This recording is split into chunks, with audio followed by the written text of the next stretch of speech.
नमस्कार, समय शिखर में आपका स्वागत है। मैं संजय मिश्र। बिहार में अपराध की खबरों की प्रमुखता इन दिनों देखी जा रही है। गरीब सवर्णों के आरक्षण पर आरजेडी के भीतर से ही अपना स्टैंड बदलने के सुर भी उठ रहे हैं। लोकसभा चुनाव की तैयारियों का जायजा लेने के लिए मुख्य निर्वाचन आयुक्त 2 दिवसीय बिहार दौरे पर हैं।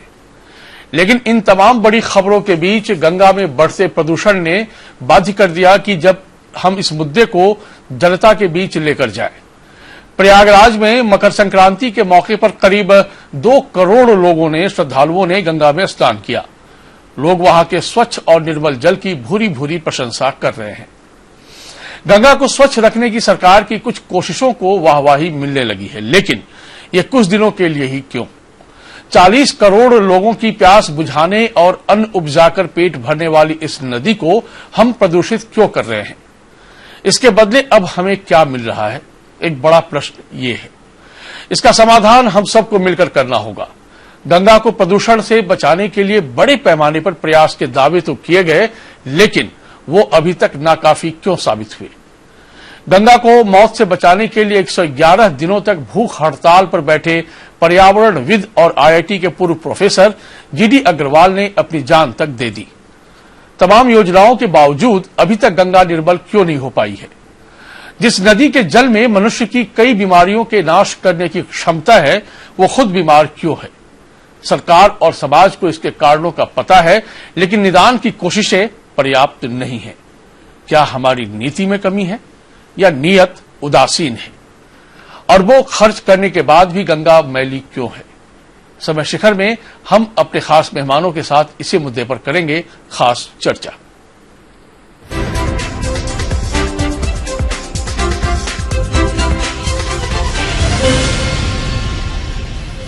केंद्र सरकार का दावा है कि मार्च 2019 तक गंगा 80% स्वच्छ हो जाएगी। केंद्रीय जल संसाधन मंत्री नितिन गडकरी के मुताबिक नमामि गंगे प्रोजेक्ट के तहत किए गए 4 साल के अभियान के नतीजे दिखने लगे हैं। राष्ट्रीय गंगा सफाई मिशन के तहत करीब 21,000 करोड़ रुपए की कुल 195 परियोजनाएं चलाई जा रही हैं। एक अनुमान के मुताबिक गंगा को पूरी तरह से साफ करने के लिए 40 से 50,000 करोड़ रुपए खर्च आएंगे। आखिर सरकार को गंगा की सफाई के लिए इतने पैसे क्यों खर्च करने पड़ रहे हैं? जब इस पर हम नजर डालते हैं, शहरों के सीवर से आ रही गंदगी, औद्योगिक और बूचड़खानों का कचरा इसका प्रमुख कारण दिखाई देता है। गंगा में हर साल 2 करोड़ 90 लाख लीटर प्रदूषित कचरा गिर रहा है। इसकी सफाई के प्रयास सबसे पहले 1985 में किए गए, जब गंगा एक्शन प्लान आया। 15 साल चले इस अभियान में 901 करोड़ खर्च हुए, बात वहीं की वहीं रह गई। 1995 से 2014 तक कई परियोजनाओं के जरिए गंगा सफाई पर 4,168 करोड़ रुपए खर्च हुए। अब मोदी सरकार ने 2014 में नमामि गंगे कार्यक्रम शुरू किया और गंगा को स्वच्छ करने का बीड़ा उठाया है। विश्व बैंक की रिपोर्ट के मुताबिक यूपी में 12% बीमारियों की वजह गंगा में प्रदूषित जल है। बहुत सारे फैक्ट फाइंडिंग्स इस 1 घंटे कार्यक्रम में हम आपके सामने रखेंगे। चर्चा को आगे बढ़ाते हैं और हम पहले परिचय करा दें। पटना स्टूडियो में कई मेहमान मौजूद हैं। बीजेपी के वरिष्ठ नेता, आधिकारिक प्रवक्ता प्रेम रंजन पटेल जी, आपका बहुत स्वागत है। विनोद शर्मा, आप कांग्रेस के प्रवक्ता हैं, आपका बहुत स्वागत है। गुड्डू बाबा, आप सामाजिक कार्यकर्ता हैं और गंगा मामलों के खास जानकार हैं, आपका बहुत स्वागत है। और डॉक्टर संजय कुमार, आप राजनीतिक विश्लेषक हैं और इस पूरे अभियान पर क्या क्या सियासत होती रही और किस नजरिए से चीजें आगे बढ़ती रही, हम आपसे समझेंगे। गुड्डू बाबा, जो नमामि गंगे के तहत जो गंगा को स्वच्छ रखने का अभियान चलाया जा रहा है, उसमें आप पटना की गंगा में कहां तक देख पा रहे हैं?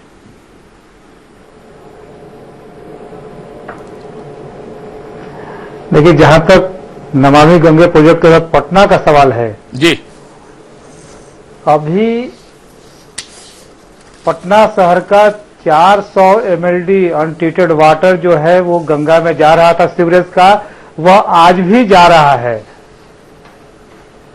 वो आज भी जा रहा है। जानवरों के 100 जो गंगा में फेंके जा रहे थे, आज भी फेंके जा रहे हैं।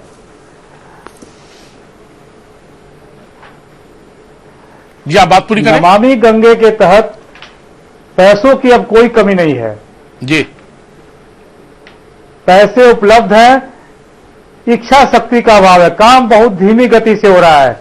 मैं आपके चैनल के माध्यम से एक संदेश ये दे रहा हूं कि नमामि गंगे के लिए जो पैसे खर्च हो रहे हैं वह पैसा निश्चित तौर पे वह नमामि गंगे नहीं, नवाब जो होता है नवाबी गंगे की तरह इस प्रोजेक्ट पे पैसे बहाए जा रहे हैं।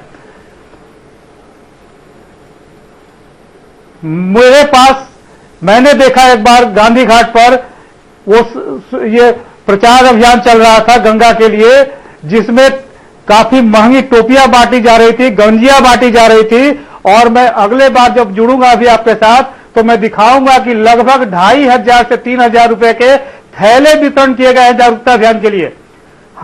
हमारा कहना है कि किससे जागरूक किया जा रहा है? गंगा पॉल्यूशन का जो फैक्टर है वो 74% है सीवरेज और 24% है इंडस्ट्रियल वेस्ट, ओनली 2% पब्लिक। और जब जनता लोगों को सत्ता में पहुंचाती है, इस ढंग से कर्ज लिया जा रहा है, जब पैसे आपके पास है, पावर आपके पास है, तो 2% जो लोग हैं सिर्फ पॉल्यूशन के कारक जो है आम लोग, उनको आप जागरूकता के लिए जो पैसे खर्च कर रहे हैं वो वेस्टेज है। सरकारों को चाहिए कि अपनी जिम्मेवारियों को, चाहे कोई भी सरकार हो, उसे इच्छा शक्ति के साथ जो पैसे आ रहे हैं, वर्ल्ड बैंक का कर्ज है वो हमारे देश पर, उसका सही तरीके से इस्तेमाल हो। सबसे पहले ये होना चाहिए था गंगा के लिए कि गंगा में जो जल है वो निर्बाध गति उसकी बनी रहे। लेकिन सबसे पहले क्या किया गया कि वो रिवर फ्रंट योजना, घाटों के सौंदर्यीकरण पर पैसे खर्च किए गए। आप जाकर देखें कई जगहों पर दिखेंगे जो हाल में घाट बनी है उसके पत्थर जो है वो टूट रहे हैं, बिखर रहे हैं।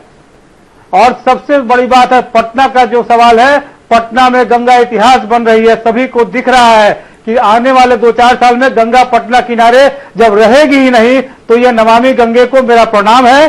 सबसे जरूरी है गंगा को पटना के किनारे उसके अस्तित्व को बचाना, इतिहास बनने से रोकना। जी बिल्कुल, आप थोड़े भावुक हैं और जिस तरह से आप आक्रोश व्यक्त कर रहे हैं हम आपकी भावना को समझ सकते हैं, लेकिन हजारों मील का सफर भी तय करना हो तो पहला कदम तो उठाना ही पड़ेगा और उसके लिए पीछे तो नहीं मुड़ा जा सकता है।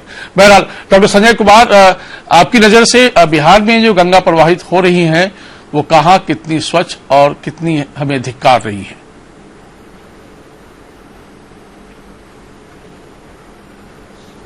देखिए, बक्सर के चौसा में ये गंगा प्रवेश करती है और भागलपुर के कहलगांव में जाकर के ये समाप्त होती है। तो ये 500 किलोमीटर की दूरी ये तय करती है। अब ये 500 किलोमीटर की दूरी में अगर आप देखेंगे तो जो 3 मानक हैं, किसी भी नदी का जो जल होता है उसके 3 मानक होते हैं और 3 मानक के आधार पर हम लोग उसको कैलकुलेट करते हैं।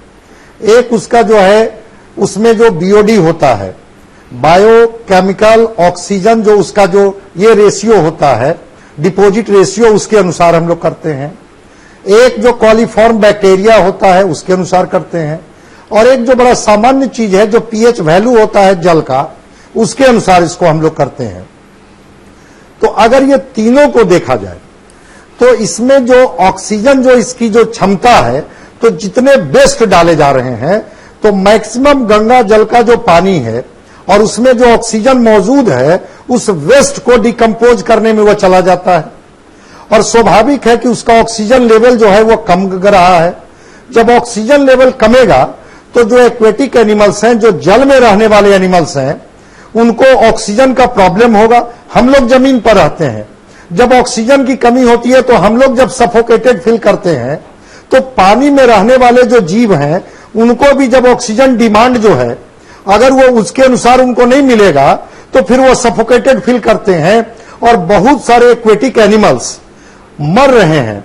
देखिए ना, गंगा में जो बिहार एक बात पर प्राउड करता है और खास करके पटना से लेकर के और हर 1 किलोमीटर पर जो डॉल्फिन है, जिसके अनुसार हम लोग कहते हैं कि गैंजेटिक डॉल्फिन, जिसको राष्ट्रीय जलजीव माना गया है, उसकी स्थिति क्या है?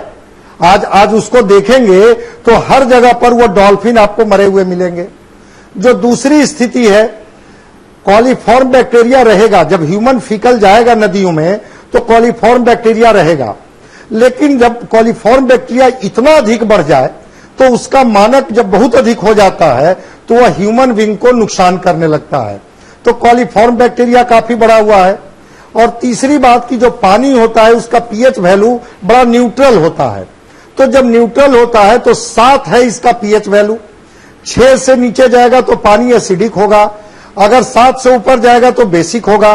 स्थिति देखी गई है बक्सर से लेकर के और भागलपुर तक कि गंगा का जो पीएच वैल्यू है कहीं कहीं तो 2 है, कहीं 1 है, कहीं 3 है।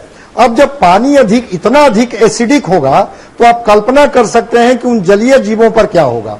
और ह्यूमन बीइंग जो उसमें नहाते हैं, ह्यूमन बीइंग जो उसका उपयोग करते हैं, उसकी क्या स्थिति होगी। तो ये आप कल्पना कर सकते हैं कि गंगा आज किस तरह से कराह रही है, गंगा किस तरह से। सर कल्पना नहीं कर सकते हैं, बल्कि हम सब देख रहे हैं, महसूस कर रहे हैं, उदासीन हैं व्यवस्था से लेकर समाज तक, क्योंकि हमें लगता है कि गंगा मैली हो रही है ना। हम तो स्वच्छ हैं, लेकिन भूल जा रहे हैं कि गंगा यदि मैली हो रही है तो हम उससे ज्यादा मैले होते जा रहे हैं। बहरहाल हम अपने 2 राजनीतिक मेहमानों के पास रुक करेंगे। पहले एक और हम आपको रिपोर्ट दिखा देते हैं। पटना में गंगा नदी का प्रवाह रुक सा गया है। कभी कभी अविरल बहने वाली नदी कहीं कहीं अब नाले में तब्दील होती जा रही है। कुछ वर्ष पहले तक कालीघाट पर लोग गंगा मैया का मनोरम दृश्य देखने और उस पर डुबकी लगाने आते थे। अब ये तस्वीर आप देख लीजिए, अब ये नाले के रूप में तब्दील सी हो गई है। सौंदर्यीकरण के नाम पर सीढ़ियां तो बना दी गई हैं, लेकिन गंगा जी मानो रूठ सी गई हैं। घाट पर चारों तरफ गंदगी पसरी हुई है। श्रद्धालु आते हैं, गंगा मैया के दर्शन करते हैं और बिना नहाए लौटकर चले जाते हैं।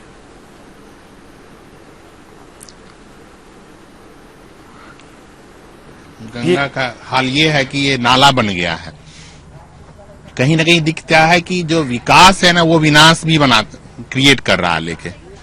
तो तमाम तरह की असुविधाएं हो रही है लोगों को। जैसे यहाँ पे अभी आज के दिन जैसे गंगा जी में स्नान करते थे, सूर्य भगवान को जल चढ़ाते थे और फिर दर्शन करते थे माँ काली का।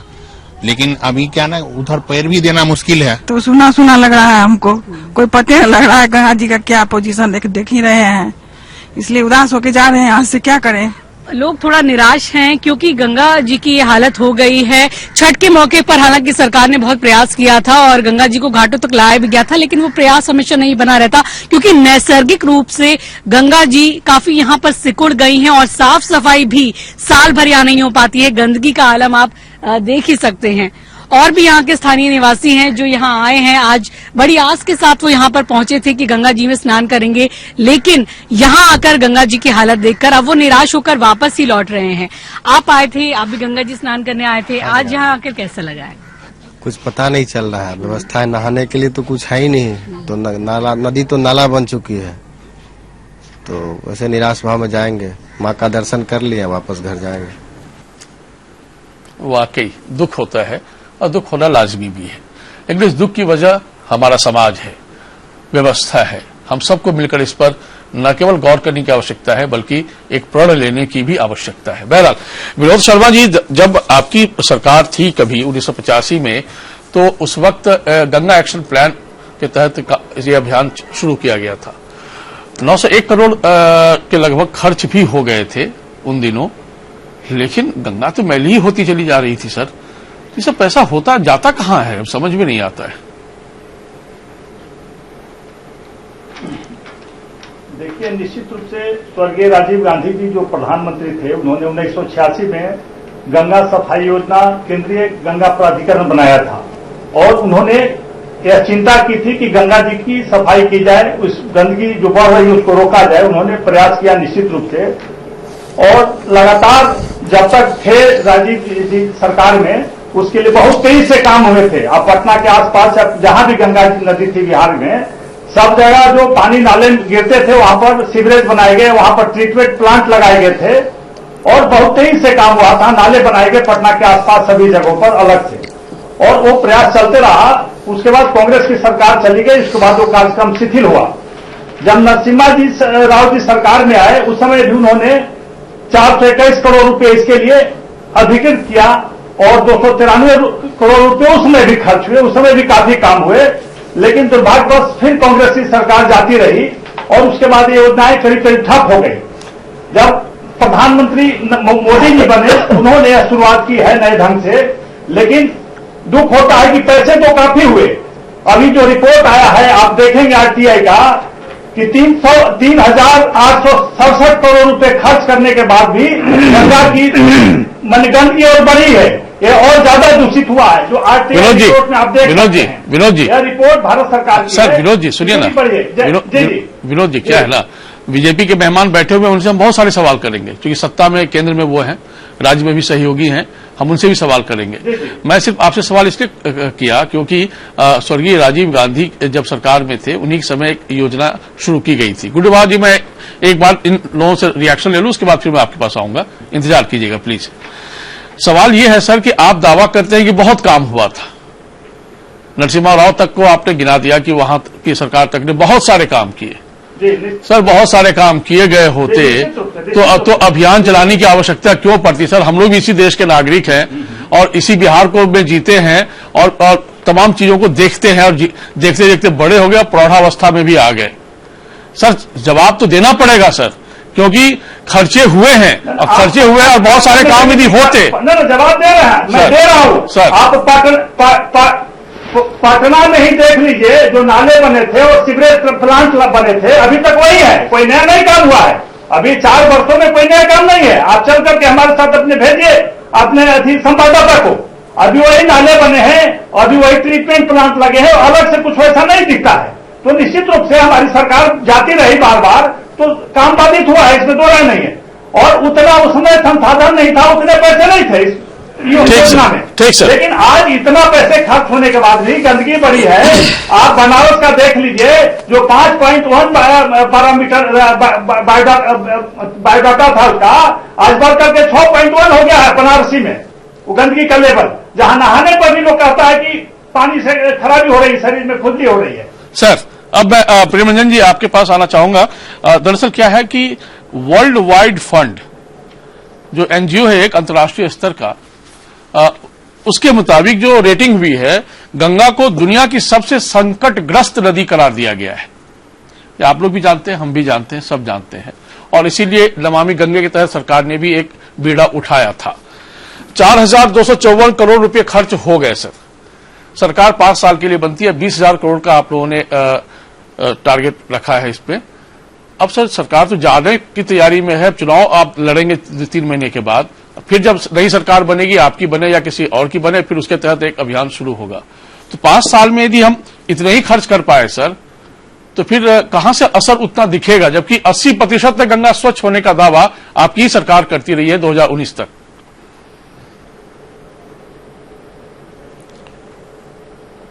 संजय जी सर मैं सभी लोगों की बातों को सुन रहा था। जी बिल्कुल। कुछ लोग चिंता व्यक्त कर रहे थे, कुछ आरोप लगा रहे थे, अपने समय की बातों को वो नकार रहे थे।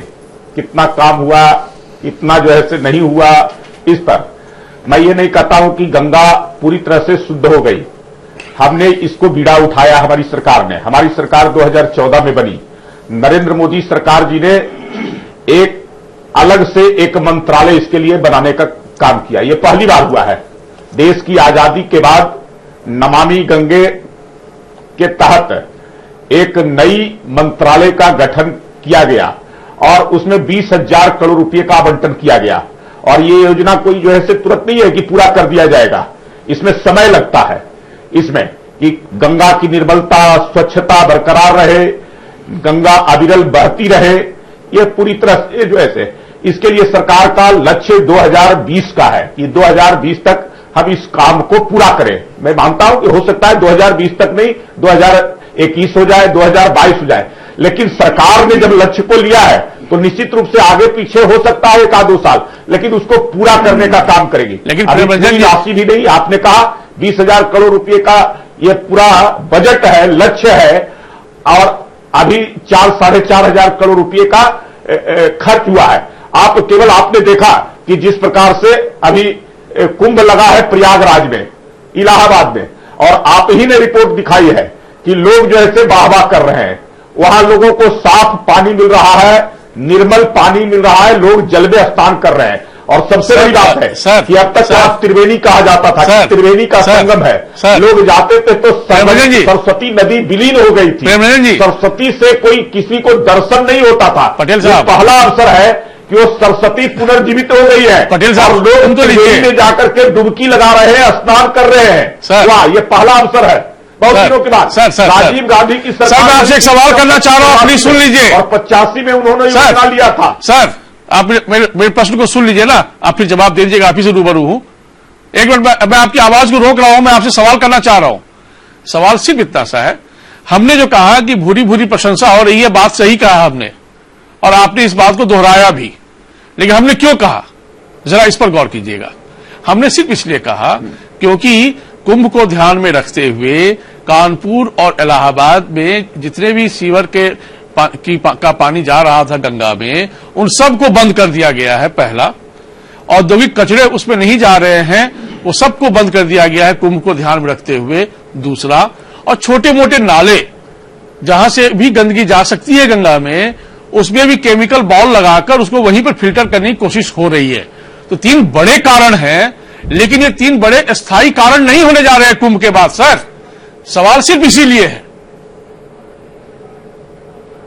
नहीं, संजय जी, ठीक आपने कहा कि यह अस्थायी नहीं है, तत्कालिक है, लेकिन सरकार ने योजना लिया है। मैंने पहले भी कहा कि अलग से मंत्रालय गठन किया गया है और 20,000 करोड़ रुपए की योजना है, उस पर काम चल रहा है। और इसमें जिसमें ट्रीटमेंट प्लांट भी है, घाटों का सौंदर्यीकरण है, 100 दाहगृह का निर्माण करना है, वन क्षेत्र का विकसित करना है गंगा के किनारे, और कई सारी योजनाएं हैं। अब डिटेल्स में आप अगर जाएंगे तो शिक्षा से लेकर करके स्वास्थ्य, गंगा के किनारे जो रहने वाली आबादी है उनको पूरी तरह से जो है सारी चीजें, बहुत सारी बातें होंगी सर, और आगे भी हम करेंगे, सीरीज में करेंगे इसको, ऐसा नहीं लगेगा। आप जिसकी बात कर रहे थे अभी, गुड्डू बाबा और संजय जी भी चर्चा कर रहे थे। मैं एक बात बता दूं कि बिहार के अंदर में इसको देखेंगे, पूरे देश का मैंने कहा कि 20,000 करोड़ रुपए का है, तो 4,660 करोड़ रुपए का स्वीकृति योजनाओं का बिहार के अंदर में मिला है। इसमें 350 MLD जल शोधन का कार्य चल रहा है, काम चल रहा है। इसमें कई है, दीघा में 100 का, कंकड़बाग में 50 का है, उसके अलावा बेव, सैदपुर, करबली चक, पहाड़ी, ये मिलाकर करके 200 MLD का ये जल शोधन का कार्य का जो है ट्रीटमेंट प्लांट का काम चल रहा है। पूरा तो होने दीजिए सर पूरा नहीं हुआ है। काम पूरा होने के बाद जो ऐसा है प्रेम रंजन जी, ये सारे होंगे, योजनाएं ली गई है, उन योजनाओं का काम मैं गुड्डू बात बढ़ाना चाहता हूं, लेकिन 30 वर्षों का इतिहास निकाल लीजिए कि 30 वर्षों। सर गंगा पे राजनीति कम से कम नहीं करेंगे सर गंगा पे राजनीति नहीं करेंगे सर के अंदर में। सर मैं आपको रोकना चाह रहा हूं, एक बूंद भी पानी। प्रेम रंजन जी प्लीज, प्रेम रंजन जी प्लीज रुकिए ना थोड़ा, हमको राजनीति इस पर नहीं करनी है आप लोगों के साथ। जी, हम, ये बहुत ही पवित्र नदी है, हम पूजा करते हैं नदियों की, और सब पर सवाल है सर, इस पर सियासत नहीं है। तो कृपया इस पर ना तो हम वाहवाही लूटेंगे, ना ही राजनीति करेंगे। हमारा ये कर्तव्य है जिससे हम विमुख हैं अब तक, और उदासीन रवैया पूरे सिस्टम का रहा है लंबे समय से, और आज भी बहुत द्रुत गति से नहीं चल रहा है सर, इसीलिए सवाल है। मैं गुड्डू बाबा को जरा एक जवाब लेता हूं प्रेम जी, फिर मैं आपके पास आऊंगा, थोड़ा इंतजार कीजिएगा, क्योंकि अब बहुत सारे मेहमान, देखिए कुछ जानकारी इसलिए ली जा रही है और दी जा रही है ताकि हम सचेत हो। गंगा सिर्फ नदी नहीं है, गंगा सिर्फ पानी नहीं है, गंगा हमारी सोच में जिंदा है, हमारे संस्कार में जीवित है, और हम कितने संस्कारी रह गए हैं, ये सब पर सवाल है सर। गुड्डू बाबा जो चल रहा है, बात तो सही है, ट्रीटमेंट प्लांट जिसका 350 MLD की बात इन्होंने भी प्रवंजन जी ने कही, विनोद जी ने भी अपनी चर्चा के दौरान कहा कि उस वक्त जो प्लांट लगा था उसके आगे कुछ नहीं हुआ, बल्कि 3 प्लांट तो ठप पड़ गए हैं। ये भी सच है, एक प्लांट में कुछ कुछ चल रहा है ट्रीटमेंट का मामला। तो इस तरीके से गंगा को पवित्र होने में कितना वक्त लगेगा, यदि गंगा पवित्र हो जाती है तो?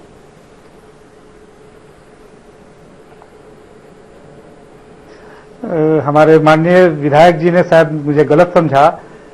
मैं सिर्फ ये कह रहा था, राजनीतिक इच्छा शक्ति, जो 3 ट्रीटमेंट प्लांट की बात पटना में पहले से जो चल रही थी, आपका राजेंद्र नगर में जो ट्रीटमेंट प्लांट है उसकी कैपेसिटी 45 MLD, बेउर वाले की 35 MLD, पहाड़ी पर की 25 MLD, तो 105 MLD की कैपेसिटी पहले से थी। 3 वो ट्रीटमेंट प्लांट है, उसमें फिर से उसके जीर्णोद्धार पर पैसे लगाए जा रहे हैं जी। 3 नए ट्रीटमेंट प्लांट इन्होंने कहा, मैं मानता हूं, लेकिन जो रफ्तार है 5 साल हो गए, एक बूंद सीवरेज का पानी जो गंगा में जाने से रोका जाना था वह नहीं रुका है। हम सिर्फ लोगों को जगा रहे हैं कि आप थोड़ी तेजी लाइए, और वो टोपी और ये क्या कहते हैं गंजी और वो थैले 2.5-3 तरह के थैले बांटने से मधुबनी पेंटिंग की और थैला है, मैं लाया हूं, बाहर में है। आप अच्छा है। को कहेंगे तो किसी कोई लाके देगा, दिखा दूंगा। नहीं ठीक है, कैसे बर्बाद नहीं हो गंगा के। हाँ बात सही है, और बात विनोद सही है। जी का मैं उस भावना का हम सम्मान करते हैं, बर्बाद रहो। विनोद जी का मैं ज्ञानवर्धन कर दूं कि न केवल 900 करोड़ कांग्रेस की सरकार में, बल्कि मनमोहन सिंह की सरकार ने गंगा को राष्ट्रीय नदी का दर्जा दिया था 2008 में। और उस समय उन्होंने 15,000 करोड़ रुपए विश्व बैंक से कर्ज लिए थे। वह 15,000 करोड़ भी इस देश में कहां चला गया, यह देश के लोग और हमारे जैसे लोग नहीं जानते हैं। मैं ये चिंता जाहिर कर रहा हूं। बिल्कुल सर, सारी व्यवस्थाओं पर इसलिए तो सवाल है ना। बहरहाल हम चर्चा को आगे बढ़ाने से पहले एक आध और रिपोर्ट देख लेते हैं सर, फिर हम शामिल करेंगे आप लोगों को। देश की 62% नदियों का दम फूलने लगा है, या यूं कहें दम घुटने लगा है। नदियों के पानी में ऑक्सीजन की मात्रा लगातार कम होती जा रही है। हालात ये हैं कि देश की 521 प्रमुख नदियों में से 323 का पानी तो नहाने योग्य भी नहीं है। देश की 198 नदियां स्वच्छ पाई गई हैं, गनीमत है। इनमें ज्यादातर, गौर कीजिएगा, इनमें ज्यादातर दक्षिण पूर्व भारत की नदियां हैं। जो 33 बड़ी नदियां प्रदूषित हैं उनमें गंगा, यमुना सर्वोपरि है। बिहार की 6 में से 3 नदियां प्रदूषित हैं, वहीं झारखंड की 7 में से 6 नदियां प्रदूषित है। सबसे ज्यादा बुरी स्थिति महाराष्ट्र के नदियों की है, जहां 7 नदियां स्वच्छ हैं तो वहीं 45 नदियां बेहद प्रदूषित पाई गई हैं। एक आरटीआई के जवाब में केंद्रीय प्रदूषण नियंत्रण बोर्ड ने यह जानकारी दी है। बोर्ड के मुताबिक नदियों के किनारे बसे बड़े शहरों में ज्यादातर में सीवेज ट्रीटमेंट प्लांट है ही नहीं। नदियों में प्रदूषण बढ़ रहा है, कम नहीं हो रहा है। अब डॉक्टर संजय कुमार जरा समझूं आपसे कि ये जो स्थिति बन रही है, नमामि गंगे मुहिम जो चलाई जा रही है और जिसको सरकार अपनी ओर से बता रही है कि हम करेंगे, बहुत अच्छी बात है। सरकार जो भी रहे, आज इनकी है ये करे, आगे इनकी होगी ये करे, दूसरी की होगी दूसरे करे जरूर। जरूरत सिर्फ इसलिए है क्योंकि अस्तित्व का संकट गंगा पर नहीं है, अस्तित्व का संकट हम सब पर है। और जीवन ही नहीं रहेगा तो फिर हम क्या करेंगे?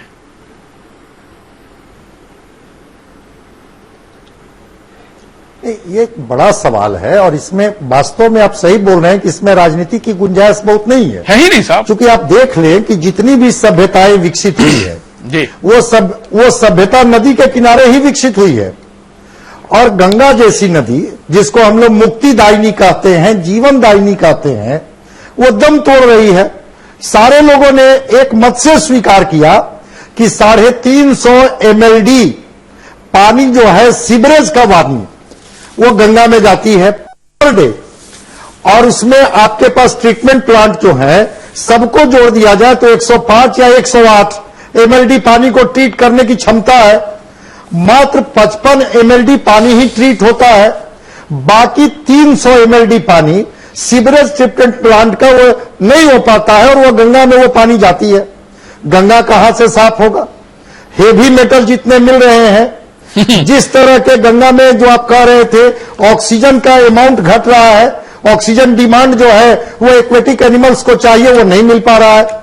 तो एक जो इसमें सबसे अच्छी बात आई थी कि अगर अमेरिका की एक नदी है मिसिसिपी, इंग्लैंड की नदी है टेम्स, और यूरोप की जो राइन है, जब उसके लिए वहां कानून बना और कानून बनाने के बाद जब उसको वहां की सरकार ने तय की कि इस कानून का कोई उल्लंघन नहीं करेगा, उत्तराखंड के हाईकोर्ट ने भी गंगा को एक जीवित नदी के तौर पर दर्जा दिया। हालांकि बाद में सुप्रीम कोर्ट ने इसको नहीं माना, लेकिन मैं कहता हूं कि ठीक है, वो नदी का मानवीकरण हो या ना हो, लेकिन अगर नदियों को हम बचाते हैं, नदियां सूख रही हैं, नदियां विलुप्त हो रही है।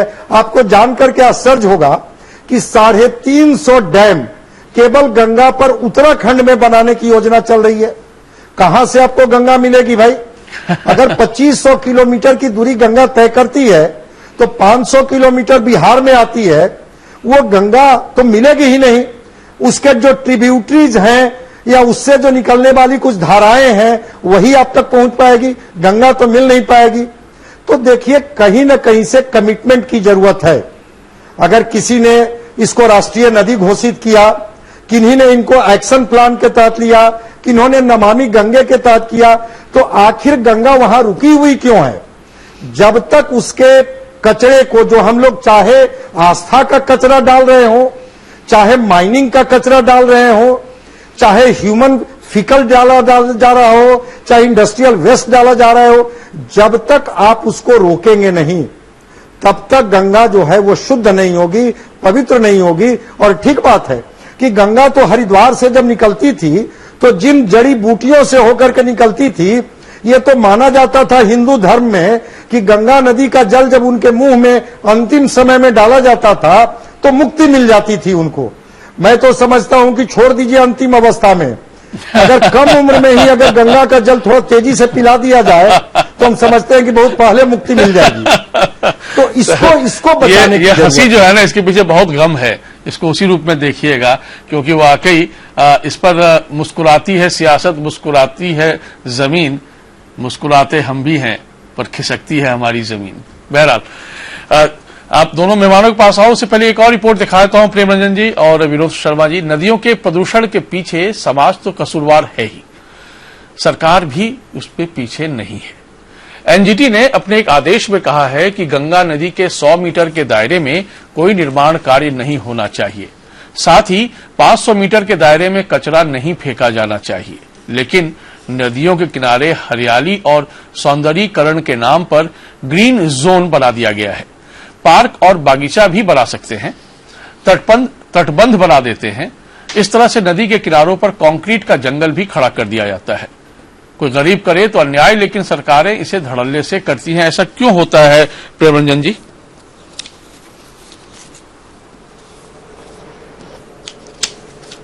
पटेल साहब जी, ये कंक्रीट का जंगल यदि हम खड़ा करेंगे, आपने ठीक कहा है जी। अब कि कुछ निर्माण इस प्रकार का गंगा के किनारे हो रहा है, ये नहीं होना चाहिए। और सरकार अपने एक्शन प्लान में उन सारी चीजों को लिया है। मैंने पहले भी कहा कि केवल गंगा की सफाई या प्रदूषण मुक्त ही नहीं है, गंगा के किनारे जो पूरे देश के अंदर में जहां हरिद्वार से लेकर करके और गंगा सागर तक जाती है गंगा, तो वहां दोनों किनारों पर बसे हुए जो आबादी है या जो पंचायतें, उन पंचायतों को एडप्ट किया गया है जी कि वहां कैसे हम उन लोगों को विकसित कर सके, उनको शिक्षित कर सके, उनके अंदर जागरूकता पैदा कर सके, जिससे कि वो आसानी से गंगा को स्वच्छ रख सके, निर्मल रख सके, उनकी अविरलता को बरकरार रखे। हम लोग मानते हैं कि गंगा तो आस्था का विषय है, गंगा से हम लोग की संस्कृति जुड़ी हुई है। और मैं मानता हूं कि अगर प्रत्यक्ष कोई हमारे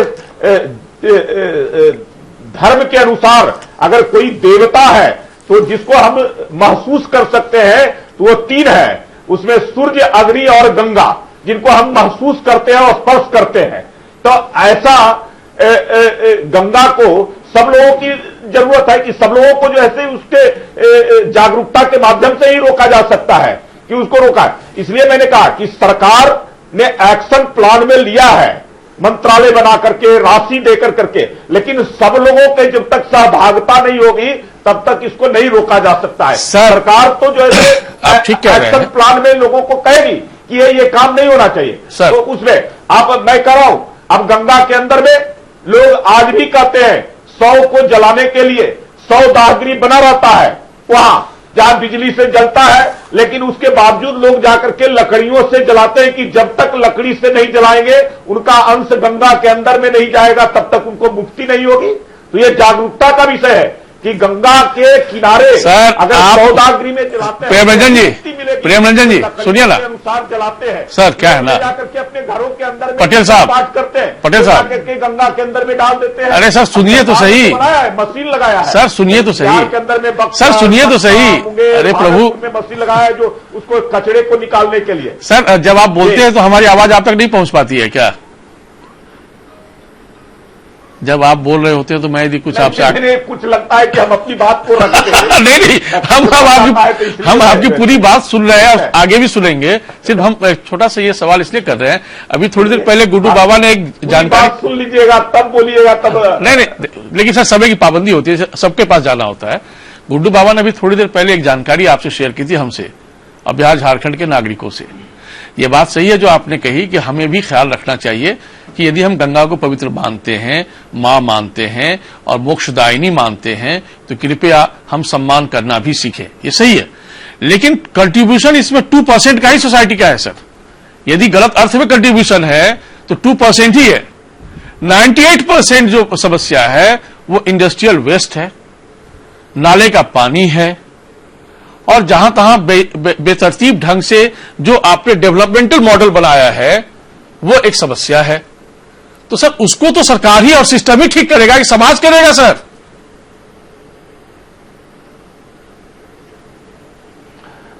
ठीक आपने कहा संजय जी, वो सिस्टम ठीक करेगा। बहुत अब शहरें नहीं रह गई है। मैं मानता हूं कि कुछ 2-3 इंडस्ट्रियल शहरें हैं जहां गंगा के किनारे है, जिसका वेस्ट, इंडस्ट्री वेस्ट वो गंगा के अंदर में जाता है। नहीं सर, मैं आपसे सहमत नहीं हूं। बहुत कुछ रुका है और आगे आने वाले समय में वो सारे रुकेंगे। और ट्रीटमेंट प्लांट जो सारे हैं, लगभग 120 से अधिक प्रमुख शहरें हैं, और उन शहरों के जो गंदे पानी उसमें जाते हैं, तो ट्रीटमेंट प्लांट के माध्यम से, इसी के लिए तो बनाया जा रहा है। ये सारी योजना, सारी राशि दी गई है। बीच थोड़ी और जानकारी शेयर कर देता हूं सर। ट्रीटमेंट प्लांट के माध्यम रुकिएगा सर, रुकिएगा। जलों को शोधन कर करके उसमें जाने से रोकना। सर सुनिए ना, क्या है ना कि क्वालिटी काउंसिल ऑफ इंडिया की 6 हफ्ते की एक पड़ताल आई है सामने। इसने बाकायदा सर्वे किया है क्वालिटी काउंसिल ऑफ इंडिया ने, जिसकी एक रिपोर्ट आई है जो सर्वेक्षण 1 दिसंबर 2018 से 15 दिसंबर 2018 के बीच किया गया था। ठीक, बहुत दिन नहीं हुए गुजरे हुए, 1 महीने की बात है। अब उसमें इस सर्वे में ministry of housing and urban affair द्वारा 4 जो प्राथमिकताएं तय की गई थी उस पर केंद्रित हुआ था। सफाई, solid waste management service, drainage system और स्थानीय स्तर पर बने सॉलिड वेस्ट प्लांट को शामिल किया गया। अब देखिए रिपोर्ट क्या आया। गंगा बेसिन के केवल 19 कस्बों में से एक म्युनिसिपल सॉलिड वेस्ट प्लांट मौजूद था। 19 कस्बों में। यह भी सामने आया कि 33 कस्बों के कम से कम एक घाट पर ठोस कचरा मौजूद है। इसके अलावा 72 कस्बों में पुराने डंप साइट्स हैं जो डंपिंग ग्राउंड बना के रख दिया है। रिपोर्ट के मुताबिक उत्तर प्रदेश के प्रयागराज, रामनगर और कानपुर सहित 13 शहरों के नाले सीधे गंगा में गिरते हैं अभी तक। उत्तराखंड के हरिद्वार और ऋषिकेश सहित 10 शहरों में भी ऐसी ही स्थिति है। और तब आप कहेंगे कि बहुत तेजी से बहुत कुछ हो रहा है, तो सियासत से तो हम सहमत नहीं हो सकते हैं सर। ये हाल की रिपोर्ट बता रहा हूं मैं आपको। विनोद शर्मा जी क्या कहेंगे इस पर?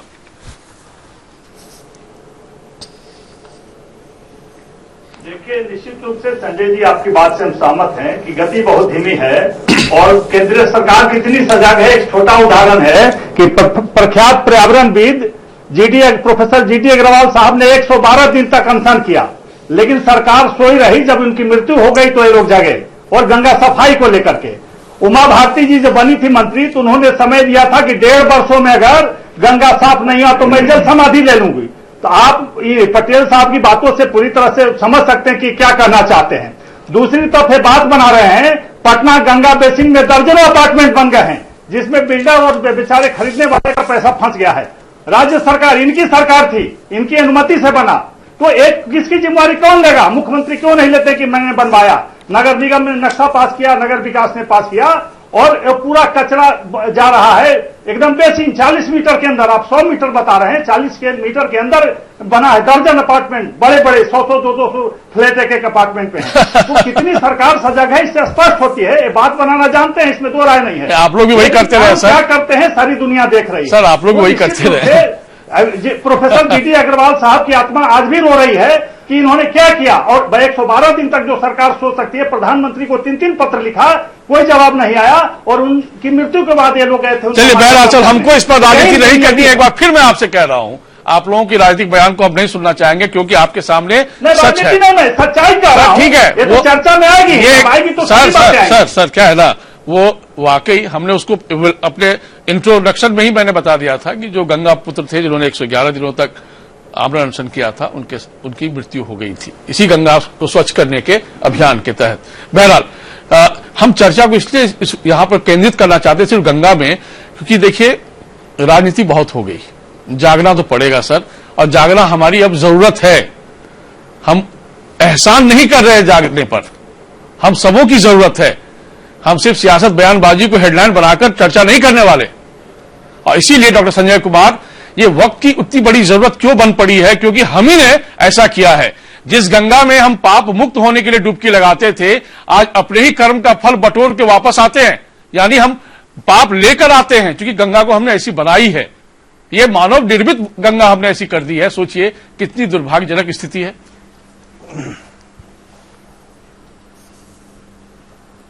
देखिए, एक मैं बड़ा इंपॉर्टेंट बात बताना चाहता हूं जी।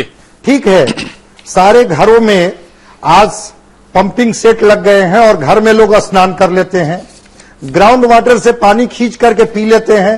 हो सकता है कि गंगा की उनको जरूरत नहीं हो, लेकिन जो पटना को आप बार बार देख रहे होंगे कि जो अभी पॉल्यूटेड शहर जो हुआ है पूरे देश में, वो पटना का एक या दूसरा स्थान जो आया है, उसमें एक कारण गंगा भी है। और गंगा कैसे है, मैं जरा इसको स्पष्ट कर दूं कि गंगा पहले किनारे तक थी शहर के, तो गंगा का पानी रहता था। पानी रहने की वजह से वो जो रेत थे गंगा के, वो उड़ करके शहरों तक नहीं पहुंच पाते थे। अब गंगा काफी दूर चली गई है, अब सिर्फ और किनारे किनारे कोई ग्रीनरी तो है नहीं, बिल्कुल कोई पेड़ पौधे तो लगे नहीं है, कोई प्लांट सिटी तो बना नहीं है। तो स्थिति हुई है कि पूरा गंगा का रेत, चूंकि जो पटना बसा हुआ है वो पूरब से पश्चिम की तरफ बसा हुआ है, और पूरा रेत जो गंगा का है वो उड़ के शहर में आ रहा है। और वो रेत जो है जब सेटल करता है और जब उस पर गाड़ियां चलती हैं, तो जो 2.5 पार्टिकुलेट मैटर है वह अभी इस देश का सबसे ज्यादा अगर कहीं है एयर में तो वह पटना में है। और वो जो पार्टिकुलेट मैटर है 2.5, वो बाल का भी 50 गुना छोटा है।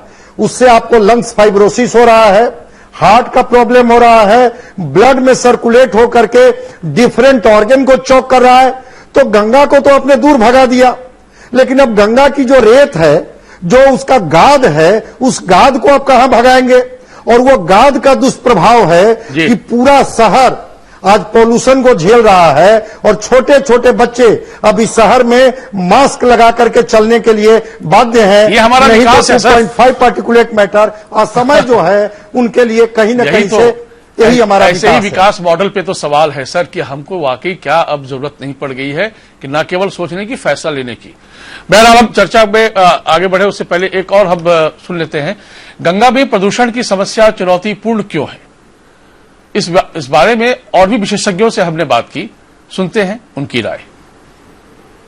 मुर्गियत के साथ साथ है ना, गंगा में जितना पानी रहना चाहिए उसमें किसी ने भौगोलिक कारण हो, चाहे वैज्ञानिक कारण हो या पर्यावरणीय कारण हो, उसमें कमी हो रही है।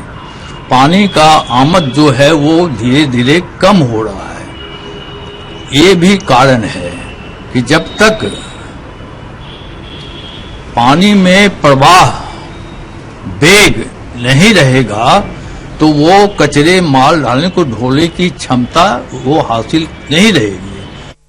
अब जो नदियों का स्वरूप है उसमें काफी ह्रास देखने को मिल रहा है। वह नदियों का में जल का स्तर काफी कम होता जा रहा है, और जो केंद्रीय जल आयोग के रिपोर्ट में भी देखा गया है कि यह इन नदियों का जल जो है, जल का स्तर काफी कम होता जा रहा है। अब सवाल उठता है कि ये जल का स्तर कम हो रहा है, इसके पीछे इन जलों का संरक्षण कैसे हो, इस विषय पर केंद्र सरकार स्वयं सोच रही है। परंतु एक बात तो निश्चित है कि जल जो भी है, जल ही तो जीवन है। जितने भी मनुष्य हैं, जितने भी जीव जंतु हैं, सबको जल की जरूरत होती है, और जल अगर सही मात्रा में नहीं मिलेगा तो उनका जीवन नहीं चल पाएगा। इसलिए जल के संरक्षण की जरूरत है, और जल के संरक्षण के रास्ते में जो रुकावट है वो है बढ़ता हुआ पॉपुलेशन। जल ही जीवन है। बचपन से हर कोई ये सुनते आए होंगे और जीवन में आत्मसात भी करते आए होंगे, लेकिन कदम कितनी सुस्त है अपने जीवन के बारे में। पटना के अलावा हम बिहार के विभिन्न जिलों में भी गंगा नदी के तट पर पहुंचे। हमने लोगों की राय जानने की कोशिश की, आखिर गंगा कितनी स्वच्छ और अविरल है। आज के डेट में भी जो है गंगा तो स्वच्छ और अविरल नहीं है, क्योंकि सर इतना मतलब प्रधानमंत्री के द्वारा हो या फिर बिहार सरकार के द्वारा हो योजना चलाई जाती है, गंगा सफाई योजना। लेकिन सर यहाँ क्या होता है कि गंदगी बहुत पाया जाता है, और जो हम लोग कहते हैं कि साबुन नहीं लगाना चाहिए, सर्फ का यूज नहीं करना चाहिए, तो वो हम देखते हैं कि आज 80 से 90% लोग अब भी वो चीज का इस्तेमाल करते हैं। गंगा जी हमेशा स्वच्छ और हमेशा अविरल है, लेकिन हम लोग इसको और भी स्वच्छ बना सकते हैं। जैसे कि पूजा ही करते हैं हम लोग, तो ऊपर करें, अंदर कुछ भी ना डाले, जैसे पॉलिथीन हो गया या पूजा की कोई सामग्री हो गई, जैसे करके उसको डाल देते हैं पानी के अंदर, उसको वैसे अंदर नहीं डालना चाहिए। स्वच्छ है 50% जी, अविरल भी चल ही रही है। इसमें सरकार के द्वारा प्रयास किया जा रहा है, लेकिन अभी तक यहाँ सफलतापूर्वक ये काम पूरा नहीं हो पाया। क्या लग रहा है, गंगा स्वच्छ है कि नहीं? बिल्कुल नहीं है। आज देखने में आपको भी दिखाई दे रहा है तो यहाँ कितना गंदगी फैला हुआ है। जब कोई प्रोग्राम होता है तो सरकार लोग ध्यान देते हैं, इसके बाद कोई ध्यान नहीं। जनता आया अपना गंदगी पर स्नान कर रही है, बैठ रही है। पहले से तो बहुत अच्छे हैं, इसमें कोई शक नहीं है। पहले से बहुत काम हुआ और अच्छी है माँ गंगा। मिथिलांचल के सिमरिया घाट का गंगा जी जो है बहुत ही अच्छी है। इसका कृपा और इसका वर्णन हम कहाँ तक कर सके, मेरे लिए कोई शक नहीं। गंगा तो साफ है, लेकिन किनारे अभी भी गंदे हैं। तो कौन सी गंगा को साफ कहने की बात कर रहे हैं? गंगा जल साफ है, किंतु किनारे गंदे हैं। गंगा तो स्वच्छ है, लेकिन जो है गंगा का रखरखाव सही ढंग से नहीं हो पा रहा है। स्वच्छ है कैसे कह सकते हैं? आपका मन कह रहा है गंगा मन से स्वच्छ है। गंगा की पानी जो है वो निर्मल है, अविरल है, लेकिन ये मन की बात है। मन की बात है।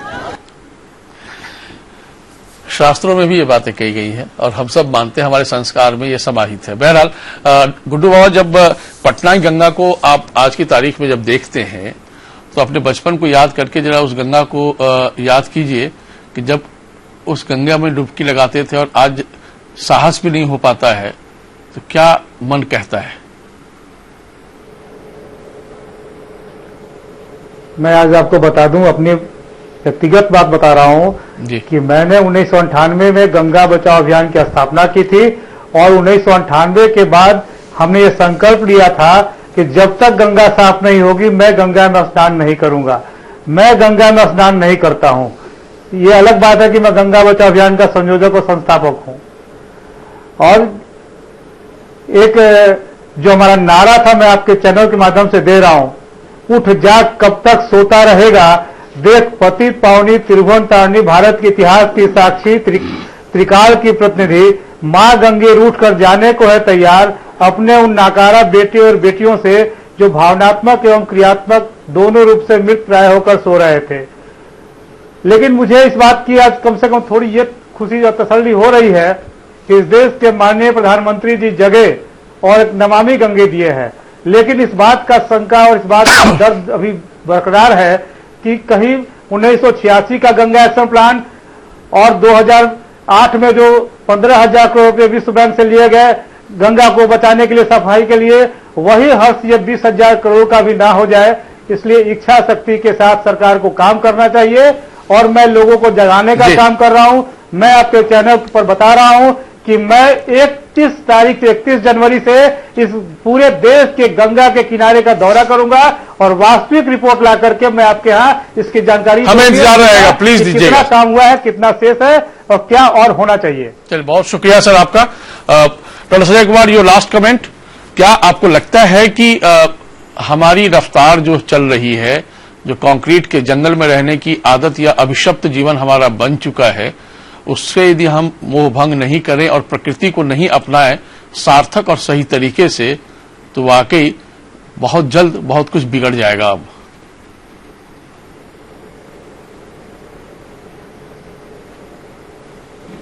है, आप अगर मेडिकल साइंस के डेमोग्राफी को देखेंगे तो जो गैंजेटिक जोन है गंगा के किनारे रहने वाले जो लोग हैं वहां ग्राउंड वाटर में मैक्सिमम आर्सेनिक पाया जाता है और वो आर्सेनिक युक्त पानी पीने वाले लोग, चूंकि लोगों को तो क्या उसमें हेवी मेटल है या क्या क्या उसमें फ्लोराइड है, कितना आर्सेनिक है, ये पता नहीं है, उस पानी को पी लेते हैं।